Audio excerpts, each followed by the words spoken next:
Welcome to back मेरे प्रिय भाई बहनों, आपका स्वागत है हमारे इस वीडियो में।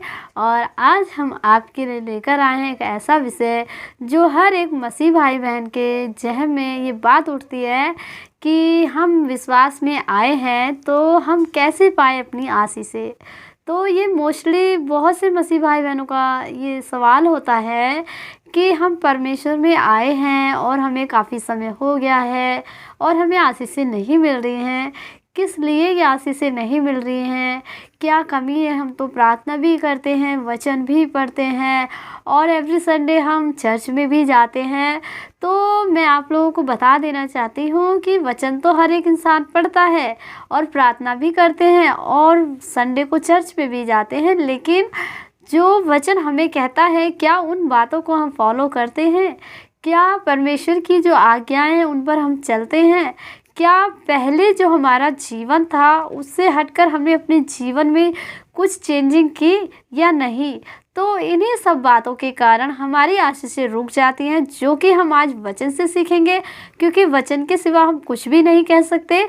वचन जो हमें बताता है उसी पर हमें चलना है और अपनी आशीषों को पाना है। तो आज अगर आप इस वीडियो को देख लेते हैं, पूरा अच्छी तरीके से वचन को सुन लेते हैं, तो मैं पूरे विश्वास के साथ कहती हूँ कि परमेश्वर आज इस वचन और इस वीडियो को सुनने के बाद से आपके जीवन में बेशुमार आशीषें देने के लिए तैयार है।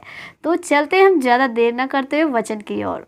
तो मेरे प्रिय भाई बहनों, मैं आपको बताना चाहूँगी, जब हम पुराने नियम से पढ़ते हैं तो वहाँ पर व्यवस्था विवरण 28 अध्याय को जब हम पढ़ते हैं तो वचन हमें कुछ इस प्रकार से बताता है। 28 अध्याय के 1 पद से जब हम पढ़ते हैं, यदि तू अपने परमेश्वर यहोवा की सब आज्ञाएं जो मैं आज तुझे सुनाता हूँ मानने को चौकसी करके उन्हें पूरा चित्त लगा के सुने, तो वह तुझे पृथ्वी की सब जातियों में श्रेष्ठ करेगा। फिर अपने परमेश्वर यहोवा की सुनने के कारण ये सब आशीर्वाद तुझ पर उतरेंगे।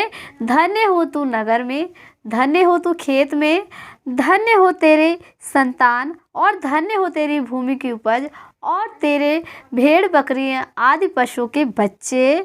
धन्य हो तेरी टोकरी और धन्य हो तेरी कटौती। धन्य हो तू भीतर आते समय और धन्य हो तू बाहर जाते समय।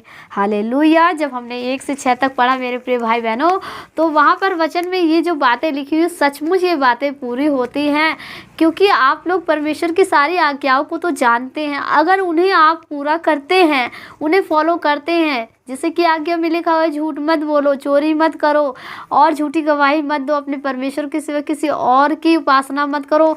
तमाम प्रकार की जो हमारी 10 आज्ञाएं हैं स्टेप बाय, अगर उन्हें हम सुनते हैं, उन्हें मानते हैं, तो सचमुच हमारी संतान भी अच्छी होगी, हमारी खेती की उपज भी अच्छी होगी। जैसे कि मैं आपको अपनी गवाहियों में बताती हूँ कि परमेश्वर हर वर्ष हमें बढ़कर ही देता है। हालांकि संसारिक लोगों की खेतियों की उपज कम होती है और वो लोग दुहाई देते हैं कि अब की हमारी उपज अच्छी नहीं हुई, लेकिन हम कभी नहीं कहते कि हमारी उपज कब अच्छी हुई है, क्योंकि हम परमेश्वर की आज्ञाओं को मानते हैं और परमेश्वर हर बार उसमें बढ़ाता ही रहता है।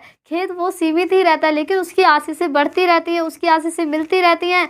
तो आप लोगों को भी ये आशीषें मिलेंगी मेरे प्रिय भाई बहनों, और आप लोगों की जो टोकरी है, यानी कि जो आपकी कमाई है, वो भी धन्य होगी। और जो आपकी कटौती, यानी कि जो बचत, जो आप कटौती करके रखते हैं, जो बचत करके रखते हैं, तो वो भी आपके लिए एक बेनिफिट का कारण बनेगी। वो यूं ही बेजा नहीं जाएगी, व्यर्थ नहीं खर्च होगी, उससे आपकी आशीषें बढ़ेंगी, आपका बिजनेस बढ़ेगा, आपकी जॉब में तरक्की होगी। और आप अगर अपने घर के बारे में कुछ लेना चाहते हैं, बच्चों के लिए कुछ करना चाहते हैं, तो वो कमाई अच्छी ही जगह वेस्ट होगी, गलत जगह नहीं होगी। तो आप लोग इन आज्ञाओं को माने, वचन को फॉलो करें, परमेश्वर की आज्ञाओं को सुने, माने, परमेश्वर का भय माने, तो आपके जीवन में आशीषें आएंगी। एक वचन तो ये हो गया व्यवस्था विवरण 28 अध्याय।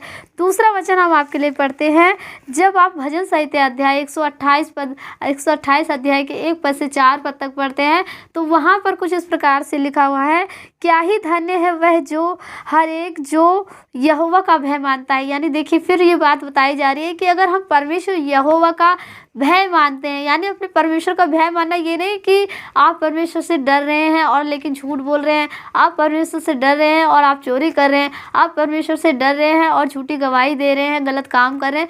डरने का मतलब है कि परमेश्वर की आज्ञाओं को आप फॉलो करते हैं, तो उनका डर होता है। जैसे कि जब बच्चे को डर होता है टीचर का, तो वो होमवर्क लिखता है, वो पढ़ता है कि टीचर मेरी पिटाई करेगा। तो यही डर हमारे अंदर भी होना चाहिए कि अगर हम परमेश्वर की आज्ञाओं को तोड़ते हैं, नहीं मानते हैं, अगर हम डिसिप्लिन में नहीं चलते, तो परमेश्वर हमें ताड़ना देगा। वो ताड़ना हमें अपनी आशीष से रोक देता है, उस तरीके से मिलती है, हमें दुख मिलता है। वो परमेश्वर हमारी ओर ध्यान नहीं करता क्योंकि हम उसकी आज्ञाओं को तोड़ते हैं, उसके वचनों को फॉलो नहीं करते। तो यही भय होना चाहिए। भय का मतलब इस प्रकार से लेना चाहिए अपने जीवन में, और उसके मार्गों पर चलता है। फिर वही मार्गों यानी आज्ञाएं, ये सब मिलाकर एक ही बात होती है, उसके मार्गों पे चलना, उसकी आज्ञाओं को मानना, जो परमेश्वर ने हमें कहा है। तू अपनी कमाई को निश्चय खाने पाएगा, तू धन्य होगा और तेरा भला ही होगा।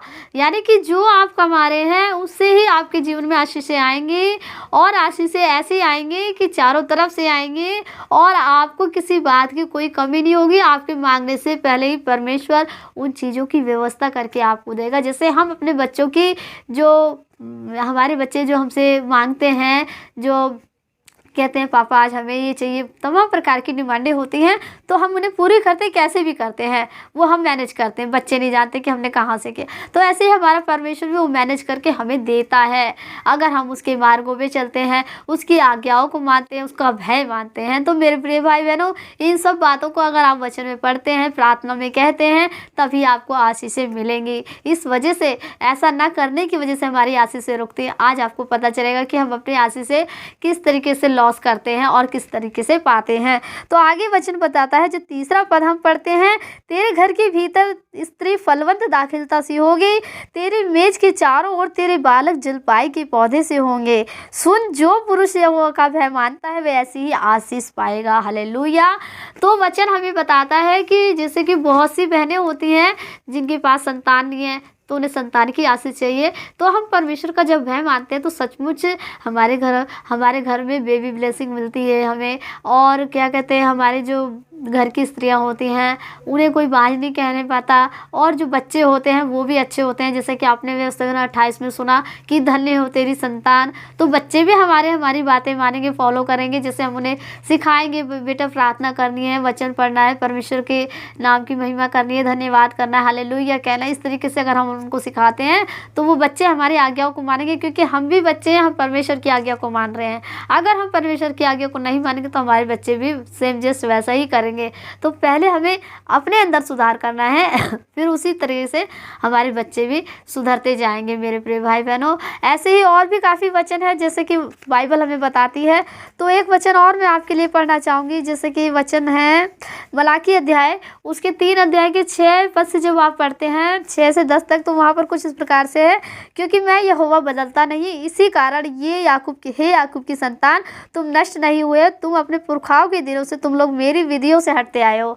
जैसे कि परमेश्वर की आज्ञा विधि नहीं मानते हैं, परमेश्वर का वचन बताता है, और उनका पालन नहीं करते। फिर वही बात आ रही है कि हम उनका पालन नहीं करते, तुम मेरी ओर फिरो तो मैं तुम्हारी ओर फिरूंगा। अगर हम परमेश्वर की ओर 2 कदम पढ़ते हैं ना मेरे प्रिय भाई, तो परमेश्वर 100 कदम हमें आके चूमने के लिए तैयार रहता है। तो हमें ऐसा ही करना है जैसे कि वचन बताता है, सेनाओं का यहोवा यही वचन है, तुम पूछते हो, यहोवा का यही वचन है, तुम पूछते हो कि हमने किस बात में फिरे। लेकिन हम लोग सोचते हैं हम तो प्रार्थना कर रहे हैं, वचन पढ़े, किस बात में फिरे। तो वचन हमें क्या बताता है, क्या मनुष्य परमेश्वर को धोखा दे सकता है?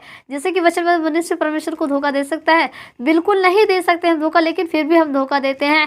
जब हमें अच्छी कमाई मिलने लगती है तो हम उनको दशमांश निकालना बंद कर देते हैं, तो वहीं से हमारी आशीषें फिर कम होनी चालू हो जाती है। तो वचन हमें यही बताता है, जब आप पूरा पढ़ेंगे तो उसमें लिखा हुआ है कि जब हम अपने दशमांशों को निकालते हैं तो परमेश्वर का वचन लास्ट में हमें ये कहता है कि तुम ऐसा करके मुझे परख के देख, मैं तुम्हारे लिए नाश होने वालों को ऐसा घुड़कूंगा, वे तुम्हारी भूमि की उपज नष्ट नहीं करेंगे, और तुम पर मैं अपरंपार आशीष की वर्षा करूँगा।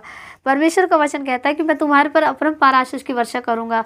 इसलिए परमेश्वर की हमें आज्ञा माननी है मेरे प्रिय भाई बहनों, परमेश्वर का वचन हमें फॉलो करना है। अगर हम परमेश्वर की आज्ञाओं में बने रहेंगे तो हमारे पर बहुत सारी आशीषें मिलेंगी हर तरह से, किसी प्रकार की कोई कमी नहीं होगी। लेकिन आशीष का मतलब कुछ लोग सोचते हैं कि हम माला माल हो जाएं, हमारे पास पैसों की छड़ी लग जाए, तो ऐसा कुछ नहीं है। आशीष का मतलब ये होता है कि हम संतुष्ट हो जाएं। जैसे कि आप पहला तीमुथियुस 6 अध्याय के 3 पद से पढ़ेंगे तो वहाँ पर लिखा हुआ है कि अगर हम परमेश्वर की आज्ञाओं में नहीं बने रहते, परमेश्वर की जो वचन से हटकर अलग शिक्षाओं पर चलते हैं और धन की प्रलोभन में पड़ जाते हैं, तो उस तरह से हम विनाश की ओर जाते हैं। अगर हम इस बात से संतुष्ट हैं कि परमेश्वर हमें खाने के लिए, पहनने के लिए दे, तो वही हमारी सच्ची आशीष होती है। हमें परमेश्वर की भक्ति को कमाई का द्वार नहीं बनाना मेरे प्रिय भाई बहनों, हमें परमेश्वर की आज्ञा में बने रहना है। जो परमेश्वर ने हमें दिया उसी में संतुष्ट रहना है, वही हमारे लिए आशीष है। क्योंकि हम कुछ लेकर आए नहीं है ना, कुछ लेकर जाएंगे। जो हमें परमेश्वर दे रहा है वही हमारी आशीष है, उसी में हमें संतुष्ट रहना चाहिए। जैसे हमें ख्याल रहता है कि हमारे बच्चों को किसी बात की कमी ना हो, वैसे परमेश्वर को भी ख्याल रहता है कि हमारे बच्चों को किसी बात की कमी ना हो। तो मेरे प्रिय भाई बहनों, अगर आप वचन को पढ़ते हैं, परमेश्वर के आगे बने रहते हैं, तो आज से ही इस वचन के द्वारा आपके जीवन में बहुत सारी ब्लेसिंग परमेश्वर देने के लिए तैयार है। मैं भी प्रार्थना करूंगी, आप भी प्रार्थना करिए। तो इसी तरह से और किसी विषय पर मिलेंगे जो आपके सवाल जवाब रहते हैं, तो उन पर हम वीडियो बनाएंगे, उस पर हम आपको समझाएंगे। इस वीडियो में इतना ही, अगली वीडियो मिलूंगी, तब तक के लिए आप सभी को मेरा प्यार भरा जय मसीह।